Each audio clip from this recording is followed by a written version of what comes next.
우리는 충분한 대응 준비를 마쳤다. 네, 여러분 반갑습니다. 비트캐쳐입니다. 비트코인은 지속적으로 94K, 5K 구간에서 강력한 지지력을 보여주면서 버텨주고 있는 가운데 트럼프 대통령은 취임 100일을 앞두고 지지율이 역대 대통령 중에 최저치를 기록하면서 엄청나게 지금 미국 국민들의 민심이 폭락하고 있다. 확실히 지금 트럼프와 미국 백악관도 눈치를 보는 건지 트럼프가 자동차 관세의 충격을 줄이겠다. 그래서 관세 중첩 없애고 부품 관세까지 완화하겠다. 이런 식으로 초반에 강경한 관세 정책과는 다른 완화적인 스탠스로 계속해서 점진적으로 변화하고 있는 것을 볼 수 있습니다. 그리고 트럼프 내각의 참모들 또한 관세 전쟁, 충격 완화를 위해서 트럼프를 지금 적극적으로 설득하면서 부드럽게 압박하고 아첨하면서 트럼프의 이런 독불장군 고집을 최대한 변화시키려고 적극적으로 개입을 하고 있습니다. 분명히 트럼프도 내년 중간 선거를 앞두고 본인의 지지율이 폭락하는 것을 알고 있을 것이고 분명히 의식하고 있을 거다. 그렇기 때문에 더욱더 강경한 관세 정책을 계속해서 밀어붙이기는 조금 어렵지 않을까라는 개인적인 생각이 듭니다. 그리고 반면 중국 같은 경우는 미국에 대한 관세에 대한 대응 조치 6월 이전에 발표할 거다. 그래서 핵심적인 내용을 보자면 미국이 어떤 관세 카드를 내놓든지 우리는 충분한 대응 준비를 마쳤다. 그 대응 준비가 뭐냐? 일부 증량 정책, 즉 경기 부양책을 6월 말 이전에 발표할 거다. 이거 뭐겠습니까? 결국에 중국도 지금 이러한 트럼프의 관세 정책에 대응하기 위해서 내수 시장 살리기 위해서 돈 찍겠다. 돈 찍어서 해결하겠다. 이러한 의미와 같다. 그리고 지금 중국 같은 경우는 2분기부터 본격적으로 금리와 지준율까지 인하하면서 적극적으로 부양 정책과 돈 찍기를 시행하려는 모습을 보여주고 있다. 이미 중국의 M2 통화량 같은 경우는 계속해서 어마어마하게 상승하면서 중국은 디플레이션에 대한 대응과 내수 시장을 살리기 위해서 어마어마하게 계속해서 돈을 찍고 있고 2분기부터는 더욱더 적극적인 경기 부양책을 내놓으면서 유동성을 공급하려고 합니다. 지금 여러분들도 아시겠지만 글로벌 M2 통화량도 올타임 하이를 갱신했고 실제로 지금 유동성 자체는 시장에 풍부한 상황입니다. 실제 그런 유동성의 척도라고 볼 수 있는 연준에 예치되어 있는 미국 은행들의 지준금의 상태를 체크해보면 불과 작년 말부터 올해 초까지만 해도 지준금이 이런 식으로 약간 횡보하는 모습을 보여줬지만 본격적으로 3월에 들어와서는 지준금이 상승하면서 지금 시중 은행들의 유동성도 확대가 되고 있고 다시금 돈이 풀리고 있다라는 것을 우리가 확인할 수 있습니다. 그리고 재무부 TGA 계좌 같은 경우도 최근 지속적으로 정부 재정 지출을 하면서 유동성을 공급해줬고 최근 4월에는 세금 시즌이기 때문에 세금을 걷는 효과로 TGA 계좌가 상승했지만 다시금 지금 TGA 계좌가 하락하면서 적극적으로 미국 재무부도 재정 정책으로 유동성을 주입하려는 의도를 우리가 확인할 수 있습니다. 그리고 최근 발표된 바에 따르면 2분기 미국 재무부가 이전 예상치보다 320%나 증가한 5,140억 달러를 차입하겠다. 그러니까 국채 이만큼 더 발행하겠다라는 거. 근데 국채를 이 정도로 이렇게 크게 발행하는 이유 뭐겠습니까? 결국에 미국이 국채 팔아서 유동성 확보하고 재정 지출로 시장에 유동성 넣어주면서 트럼프 관세로 인한 유동성 경색과 침체를 막아주려는 그런 계획을 벌써부터 2분기에 재무부는 세우고 있습니다. 마치 이러한 유동성이 향후에 풀릴 것을 알았던 것처럼 세일러 형님은 지속적으로 계속 어마어마한 자금 조달을 해서 비트코인을 매집하고 있는데 이번에도 무려 15,355개의 비트코인을 추가 매수했고 이제 스트래티지는 총 55만 3,500개의 비트코인을 보유하고 있습니다. 이 수치는 어느 정도 수치냐? 바로 블랙록의 현물 ETF IBIT와 불과 2만 개의 비트코인 차이밖에 안 난다라는 거. 세일러가 계속해서 비트코인을 매수하고 있기 때문에 이 블랙록의 현물 ETF와 지금 맞먹는 수준의 보유량을 가지고 있습니다. 그리고 실제로 이렇게 돈만 생기면 비트코인 그냥 고점이든 발바닥이든 상관 안 하고 무한으로 매수했던 세일러의 수익률 지금 얼마냐? 무려 147억 달러. 하나로 환산하면 20조가 넘는 어마어마한 돈이다. 비트코인으로 가장 큰 돈을 벌고 가장 큰 수익을 낸 세일러가 왜 이렇게 지속적으로 비트코인을 매집할까? 근데 또 최근 굉장히 재밌는 소식이 들렸는데 세계 2위 자산운용사인 뱅가드가 최근 성장 인덱스 펀드에 무려 64만 6천 개의 스트래티지 주식을 매입했다라는 소식이 들렸습니다. 왜 뱅가드는 표면적으로 비트코인 서비스 제공 안 하겠다, 우린 취급 안 하겠다라고 하면서 가장 대표적인 비트코인으로 가장 큰 돈을 벌었고 사명의 비트코인까지 10%까지 박아놓은 이 간접 투자 주식을 왜 이렇게 많이 1분기에 추가 매집했을까? 지금 글로벌 세력들은 알고 있는 겁니다. 금융시장의 분위기, 이 비트코인이라는 시대적 현상이 지금 얼마나 빠르게 커갈지를 눈치채고 있다. 그리고 개인들은 다 팔고 시즌 종료를 외치면서 도망치고 있는데 최근 비트와이즈에서 조사한 보고서에 따르면 기관들의 비트코인 채택은 계속해서 증가하고 있고 무려 1분기보다도 현재 시점은 더 많은 기관 채택이 계속 가속화되고 있다. 개인들은 다 팔고 욕하고 시즌 종료 얘기하는데 왜 기관들은 계속해서 비트코인을 관세의 불확실성에도 불구하고 모아갈까? 여기에 한번 물음표를 던져보셨으면 좋겠습니다. 그리고 코인베이스 또한 기관 대상으로 한 비트코인 펀드를 출시해서 비트코인을 보관만 해도 4에서 8% 수익을 주는 그런 펀드를 출시하려고 합니다. 그리고 이 펀드를 출시하는 목적, 이번 출시 배경에 대해서 비트코인 수익에 대한 기관 수요가 급증하고 있다. 왜 하필 이런 시기에 기관들은 비트코인 수요가 급증하고 있으며 본격적으로 5월 1일부터 코인베이스 자산운용 부문 수익 펀드를 출시합니다. 그렇게 되면 더 많은 기관들이 이러한 펀드 이자 수익을 얻기 위해서 진입할 거고 더 많은 기관 채택이 가속화될 수 있는 상황이다. 그리고 유명 투자은행인 번스타인 같은 경우도 기업 간 비트코인 비축 경쟁이 치열하다. 2033년에는 목표가 100만 달러를 달성할 수 있다. 지금 얘기 나오는 거 뭡니까? 10만 달러, 100K 가냐 못 가냐 얘기하고 있는데 이러한 투자은행들은 향후 10년도 채 되지 않아서 지금 가격의 10배 수준까지 성장할 거라고 얘기했고 그러한 근거, 불과 2023년만 해도 기업들이 가지고 있는 비트코인 공급량은 1%에 불과했는데 벌써 지금 2년 사이에 기업들이 보유하고 있는 비트코인 공급량이 전체에서 3.4%를 차지한다. 계속해서 기업들과 기관들은 더 많은 비트코인을 가지기 위해서 축적하고 있고 이런 것들이 결국에 수요가 폭발하고 공급 압박이 심화되면서 가격을 견인할 것이라고 얘기해주고 있습니다.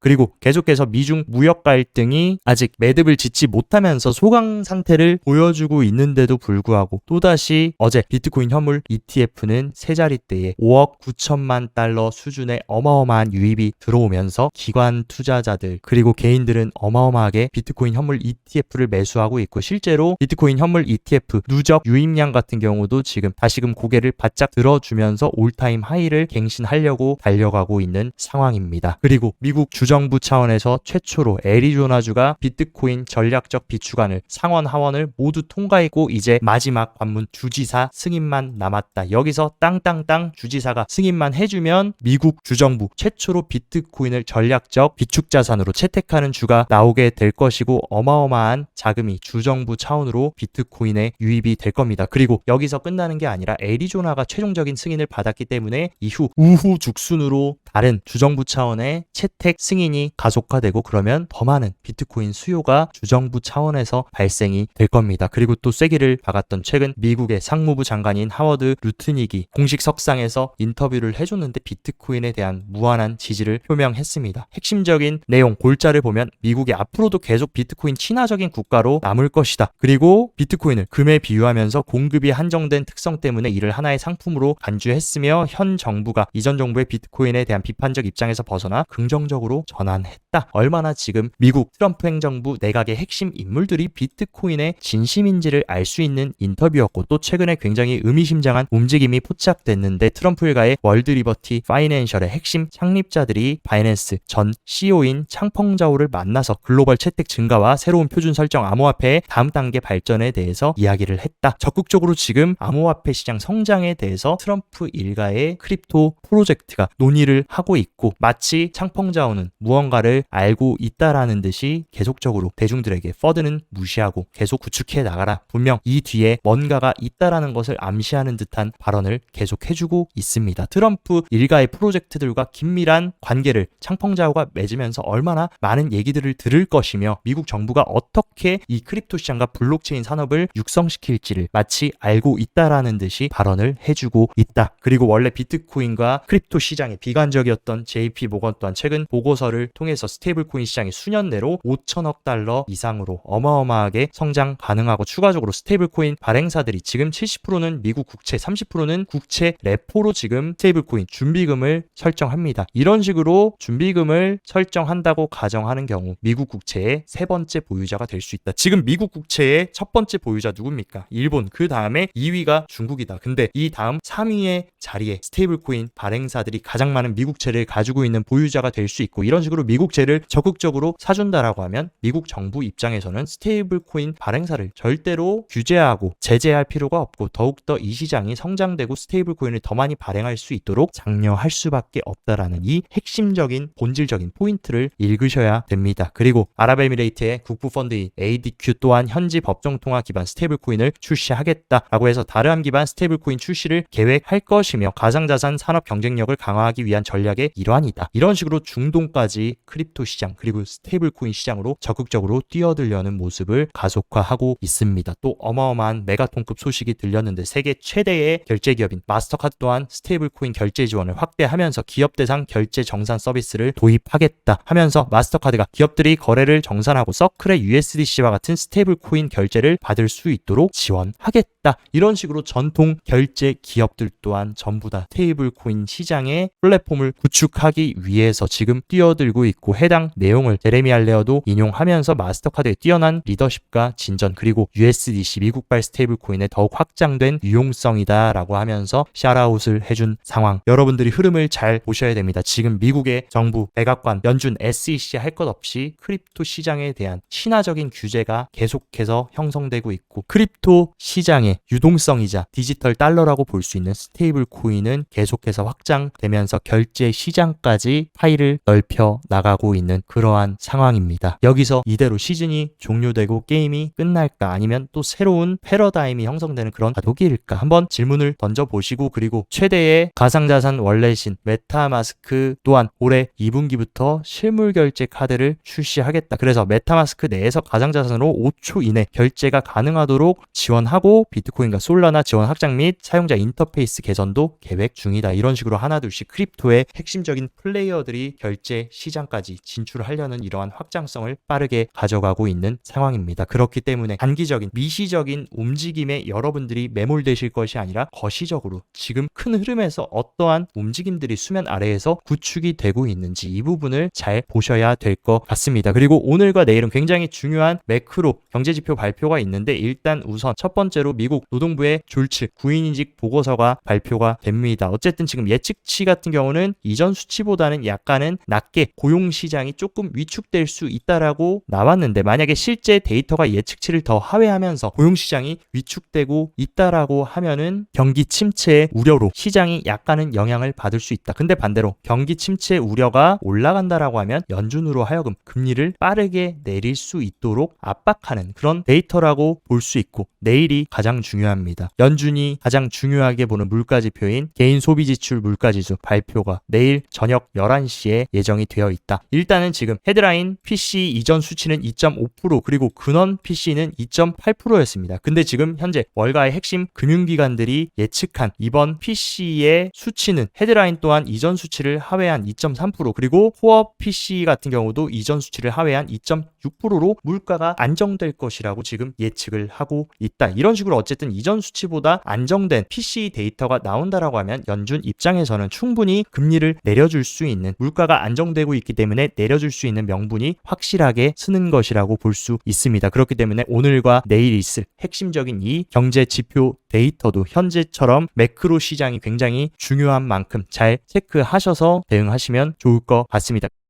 몇 가지 온체인 데이터의 흐름도 체크를 해보자면, 스위스 블록에서 발표한 데이터를 보면 현재 지금 네트워크 성장과 유동성을 보여주는 데이터인데, 네트워크 성장 또한 이런 식으로 고개를 내려줬지만 다시금 고개를 들어주면서 살아나고 있는 모습을 보여주고 있고, 유동성 또한 이런 식으로 적극적으로 튀어오르면서 다시금 중립 구간을 돌파했다라고 얘기했습니다. 과거에도 이런 식으로 중립 구간을 본격적으로 유동성이 돌파하고 나서 비트코인이 의미 있는 상승을 보여줬던 만큼 지금 자리도 확실하게 시대의 모멘텀이 전환되는 구간이라고 우리가 해석할 수 있을 거고, 스테이블코인의 공급 비율, 오실레이터라고 불리는 SSR 데이터 같은 경우도 해당 데이터는 이런 식으로 SSR이 하단에 있다라는 거는 시장에 지금 스테이블코인이 풍부하다, 즉 매수 여력이 많다라고 볼 수 있고, 상단에는 스테이블코인의 공급이 없기 때문에 매수 여력이 부족하다라고 볼 수 있습니다. 근데 언제나 이런 식으로 사이클 조정에 나타났던 패턴이 SSR이 이런 식으로 하단을 터치했고 그 이후로 다시금 의미 있는 상승이 나왔던 것을 볼 수 있다. 지금 자리도 최근 관세 전쟁의 불확실성으로 SSR이 또다시 바닥을